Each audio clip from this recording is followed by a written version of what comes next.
Bonsoir. Le monde de la finance devait être l'un des sujets principaux de cette campagne électorale.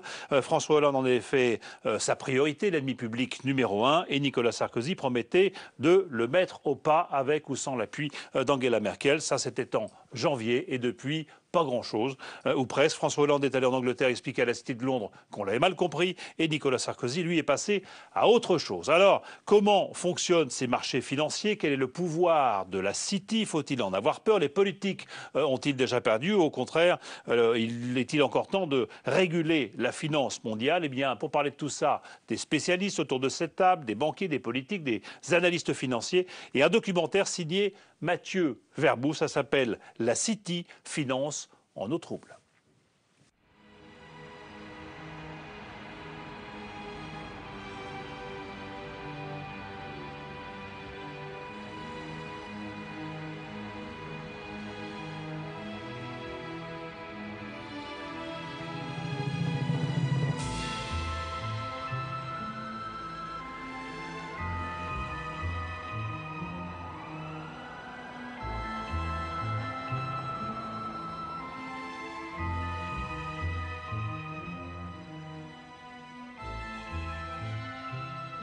Au cœur de Londres, au pied de la cathédrale Saint-Paul, se niche l'arpent de territoire le plus riche que la Terre ait jamais porté, la City of London. Les initiés l'appellent le Square Mile. À peine 3 km² où opèrent quelques 550 banques et la moitié des plus grands assureurs de la planète. Plus que New York, Francfort et Paris réunis. Le volume d'affaires qui se brasse ici le jour, le long de la Tamise, est 5 fois supérieur au PNB du pays.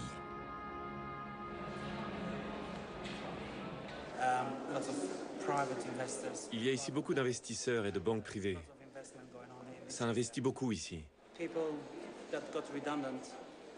Avec la crise, beaucoup de gens ont perdu leur boulot et lors des entretiens d'embauche, ils doivent faire davantage attention à leur apparence, au cirage de leurs chaussures. J'arrive un peu à bavarder avec eux et ils se livrent devant moi sans difficulté. Ils me disent des choses que des gens paieraient pour savoir. Je les côtoie depuis des années maintenant. J'ai entendu pas mal d'histoires. C'est assez fascinant. Ici, les riches restent riches. Quelques millions en moins, mais toujours riches.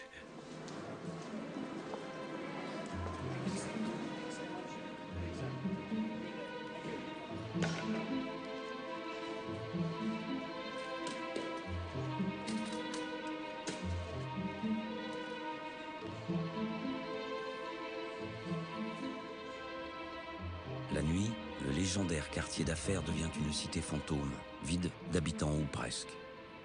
Mais l'argent, lui, ne s'arrête pas pour autant de travailler. Bien au contraire. La bourse de Londres est la seule bourse du monde, avec celle de New York, à n'avoir jamais fermé ses portes, même en temps de guerre. Si la patrie de Winston Churchill et de Margaret Thatcher est encore aujourd'hui une puissance mondiale, c'est sans doute à cette cité fantôme qu'elle le doit.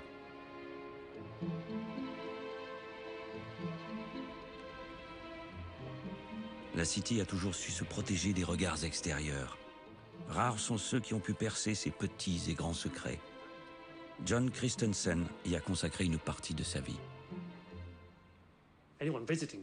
Pour qui souhaite visiter la City, quand vous franchissez les limites de cette enclave autonome, vous tombez nez à nez avec des statues du griffon.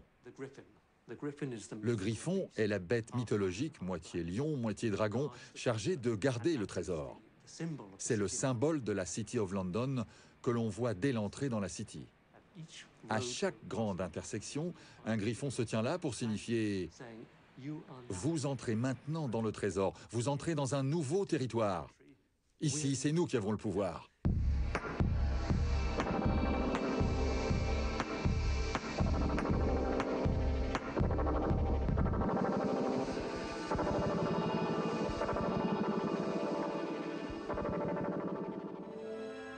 Par quel hasard de l'histoire, la City est-elle devenue la principale place financière de la planète? L'endroit où s'effectue la moitié des entrées en bourse internationale, où se concentrent 80% des hedge funds européens. Tout cela est le fruit de la longue histoire d'une cité médiévale, placée sous l'autorité de Dieu et indépendante de la couronne depuis bientôt 1000 ans. Cela fait de la City l'entité politique la plus ancienne au monde.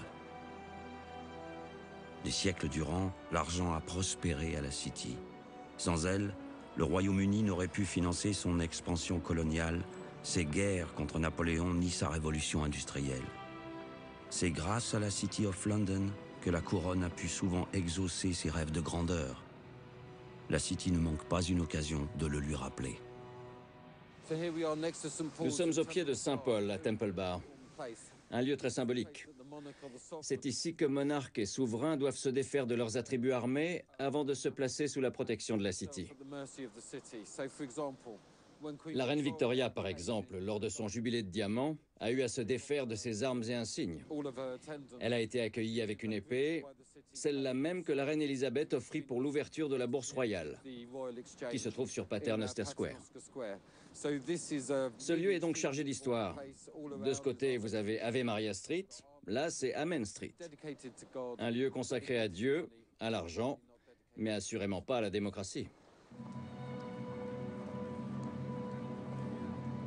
Historien de formation, Lord Maurice Glassman est l'un des rares universitaires britanniques à avoir étudié les ressorts politiques de la City, la façon dont la cité médiévale est devenue un pilier majeur de l'establishment britannique.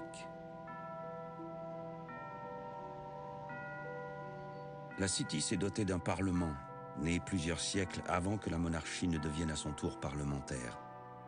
Créée à l'origine par des citoyens libres, ou freemen, la City est le berceau historique de la démocratie britannique. Pour élire ses parlementaires, la City a mis en place un système électoral complexe, sans aucun équivalent au monde. Peuvent y voter les résidents de la City, mais aussi les entreprises qui y sont implantées, sans oublier les citoyens d'honneur, titre honorifique exceptionnellement accordé à des personnalités britanniques ou étrangères. Vous avez des entreprises comme Goldman Sachs, des banques chinoises, autrement dit des apparatchiks communistes, qui peuvent voter aux élections à la City of London, tout ça le plus légalement et le plus légitimement du monde. Ce n'est pas simple de comprendre comment le capital a pu conquérir la plus insolite, la plus dense, la plus intensément démocratique cité du monde.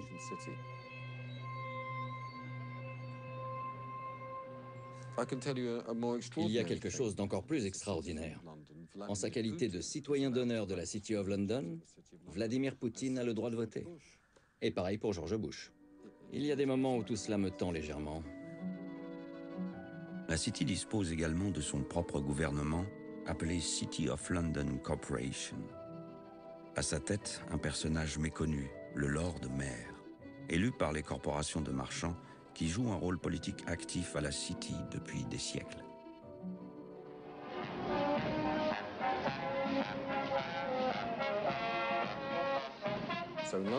À Londres, nous avons un maire élu par le peuple, mais sans réel pouvoir. Son nom est Boris Johnson. Et nous avons un autre maire élu par personne, mais extrêmement puissant, le Lord Mayor de la City. Bienvenue en Angleterre.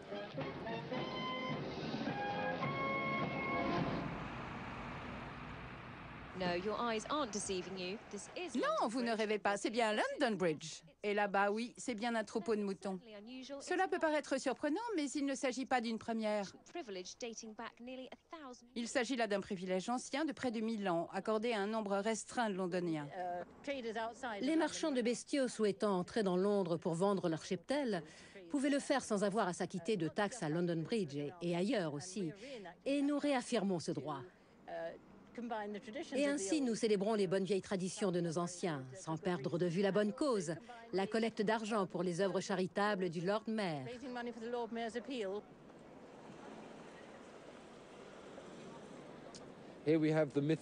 Nous voici face aux moutons mythiques et aux Freeman, ce citoyen libre qui faisait passer ses moutons par London Bridge.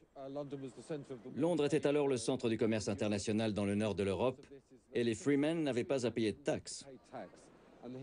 Et l'histoire de la City of London a beaucoup à voir avec l'allergie à l'impôt.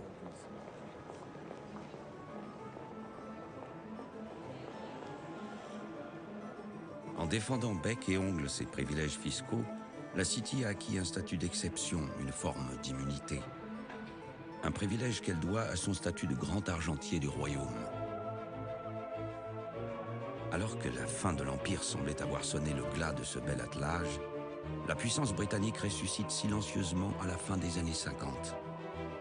Les dignitaires de la City of London, plaçant le pouvoir politique devant le fait accompli, transforment les anciens confettis de l'Empire, les Bahamas, les îles Vierges britanniques, les îles Caïmans, Gibraltar et les îles anglo-normandes, en paradis fiscaux.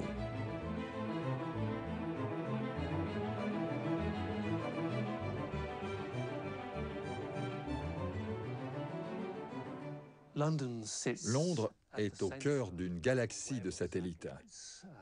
La dernière fois que nous avons compté le nombre de paradis fiscaux, nous sommes arrivés à un total de 60 pays, dont la moitié est directement issue de l'ex-empire britannique. Ils battent peu ou prou pavillon britannique et sont étroitement liés à la City of London. Ils fonctionnent sur le droit anglais, on recourt à des banques anglaises, dont beaucoup sont très présentes à la City. C'est cela qui vaut à Londres d'être à la fois la plus grande place financière et le plus grand paradis fiscal de la planète.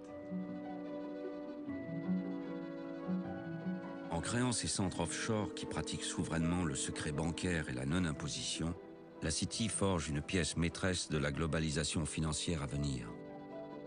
En quelque sorte, elle la préfigure.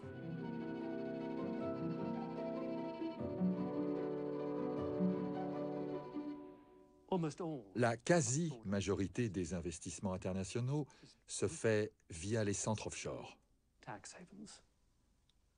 C'est plus avantageux fiscalement et moins contraignant juridiquement. La grande majorité du commerce mondial transite offshore, en tout cas sur le papier. Cela permet aux multinationales de faire basculer le profit du pays où il a été créé vers ces juridictions où elles peuvent échapper à l'impôt.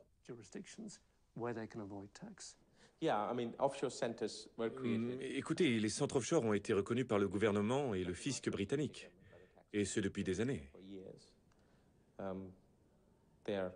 C'est de l'optimisation fiscale. Bien sûr, cela ne vaut que pour des gens qui ont assez d'argent pour se sentir concernés. Cela ne vaut pas pour monsieur tout le monde. On peut dire qu'on les a rendus attractifs pour qui veut faire du business au Royaume-Uni.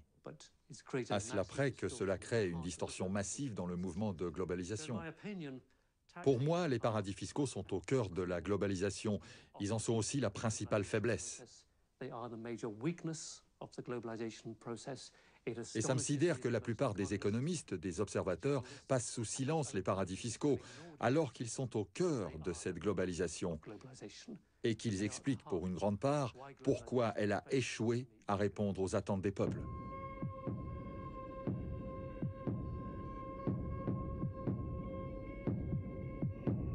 What is this about big? You know, seeing the big picture, having the big idea. When I was growing up, I wanted to be the big man. I never wanted to be the little man. Even the little man wanted to be the big man. You go to America, you want to go to the big apple, not the little apple. When I get up in the morning, I want a big breakfast. I want my girlfriend to say, "Good morning, big boy." To which I'll reply, "I've got a big day today, a big meeting with the big chiefs from a big studio. It's a big time for the big bucks."